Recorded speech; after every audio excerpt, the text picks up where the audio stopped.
The Senate is extremely close to voting on a rescue package for Puerto Rico, who is embroiled in a debt crisis right now, over $70 billion in debt that needs to be dealt with very soon.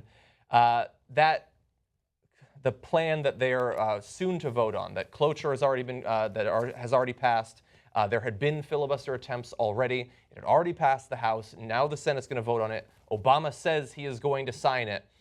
Would set up a process with which Puerto Rico could manage some of their debt. They could help to get through this with a little limitation on how much pain regular Puerto Rican citizens will experience.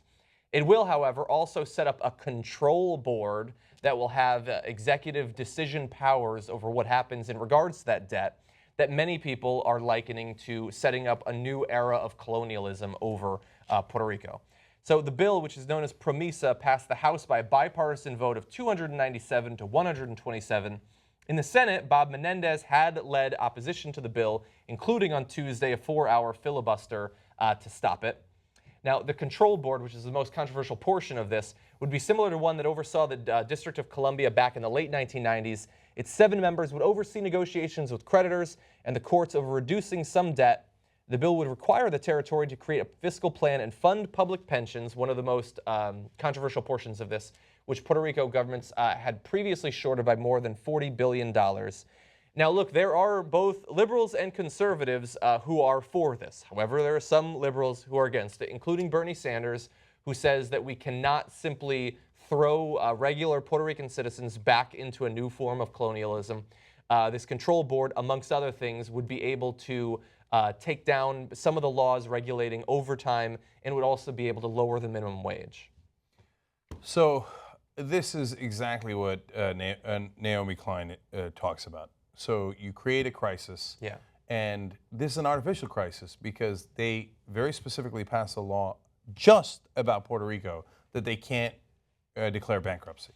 So Donald Trump can declare bankruptcy 4 different times, and get those bankruptcy protections, but Puerto Rico can't.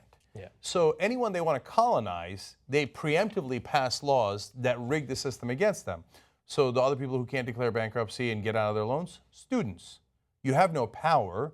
The power lies in the banks and other places. So billionaires can declare bankruptcy and just get rid of all their debts. Yeah. But students can't, and Puerto Rico can't. So now that the rules are already rigged against them, then what do? There's a crisis coming. It's the same playbook every time. And President Obama and Mitch McConnell, curious, I thought they couldn't reach agreement.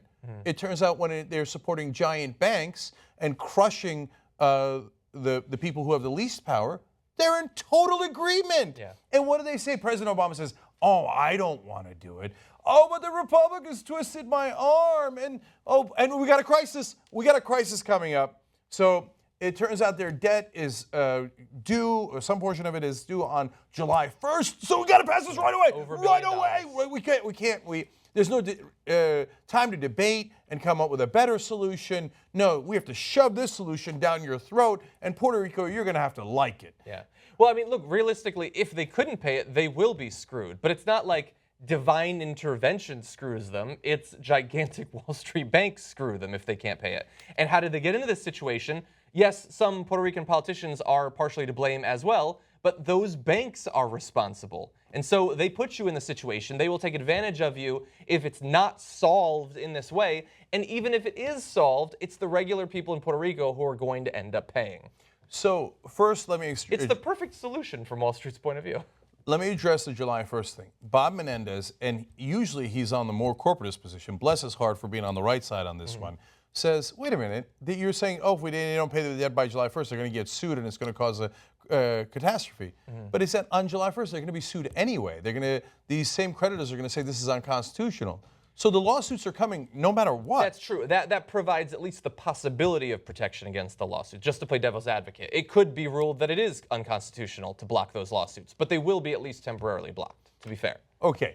Now, secondarily, much more importantly, as I said in the beginning, they get to turn around and go, the bums in Puerto Rico, they don't want to pay their debts. No. You set the rules differently for Puerto Rico than you did for anywhere else, any other state, any other territory. Now, so if you're the bums in Northern California and some of the, like Fresno, and you took out too much money, you can declare bankruptcy. Now it's a problem and you got other issues, but they're going to get rid of some of your debt.